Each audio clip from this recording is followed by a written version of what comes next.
moved here from Philadelphia in 1990, and we moved here to Palmetto Bay in 2007. We moved here because of the schools and the great quality of life that they have here in the village.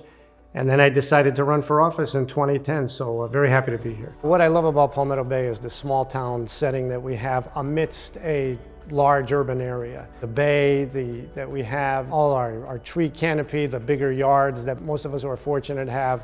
I'm very thankful to be back here, to serve again, the residents. I never thought I would have the opportunity to serve again, but I did. That opportunity came up in 2018, and I had a great team, and we were successful, and I'm very happy to be back and to continue to serve the residents as best I can.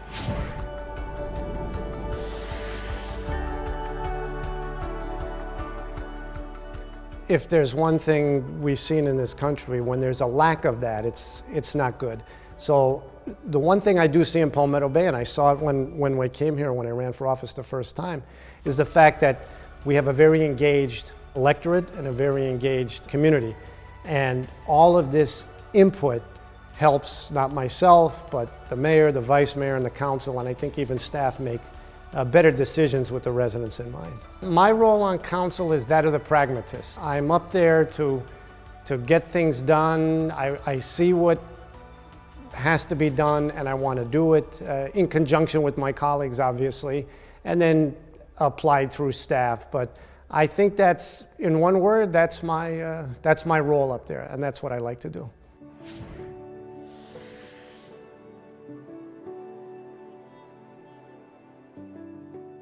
Well, some of my main priorities, especially right now, are I like the mayor's Mayor Cunningham Street by Street initiative, and I kind of like to apply a lot of that to what she's doing in the sense that I work with the city manager and through him, the staff, to get a lot of problems fixed. For instance, right now we have a fence on 144 that South Florida Water Management District owns that I want to fix, but I get an awful lot of calls. Mr. Fiore, the street light, the stop sign is bent, a lot of public works types, things that have to fix, and I kind of take pride in myself in getting them fixed for the residents.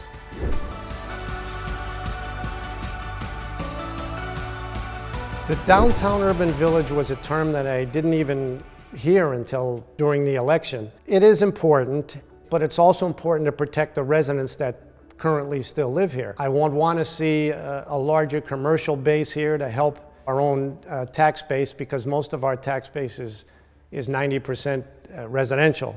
So it is very important, but it has to be done the right way. I think if we incorporate enterprise zones, which part of the area actually is still designated for that, to have tax incentives to bring businesses in here, I think would be one way. But as I said, also protecting the residents and finding that balance between commercial and residential, and I think we can be successful.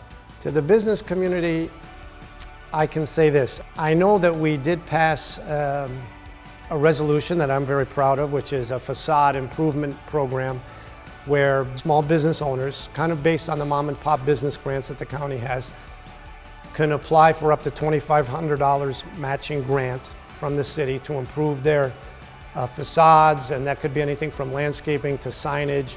I think that not only does it lend itself to be better for the business itself, it lends itself to be better for the city. And I think that's one way. And I think the other way is communication, getting the fact out there that we're open.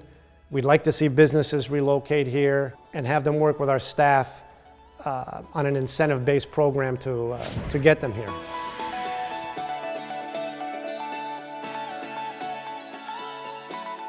I believe my Councilmember for a Day initiative helps residents.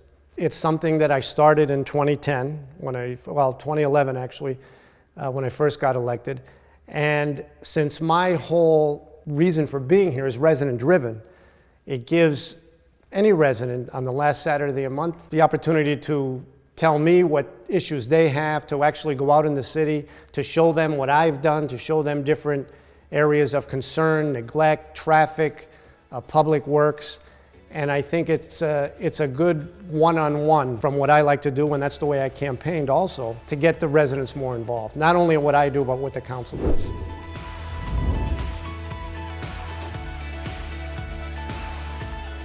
Whether it's 2018 or it was 2010, the number one issue we have in the city that I hear from residents is traffic and speeding through the village. And yes, I do tell the residents that unfortunately much of the traffic comes south of us due to a lot of development that the county has or different other municipalities have. And we don't want to just be known as a cut-through city. We're not a pass-through city, but they are county roads, and we have to find a way to mitigate speeding and traffic through the village as best we can, at the same time protecting the neighborhoods. And I will say, again, whether it was 2010 or it was 2018 this time when I ran, but that's the number one concern to our residents, traffic and speeding through the village. And I think you're going to see some of that coming up before the council soon on certain mitigation. So I'm encouraged that I see a lot of good things coming up that are going to help. And I think the more the residents let us know that, hey, we need a crosswalk here or we need a stop sign here, I think that helps too.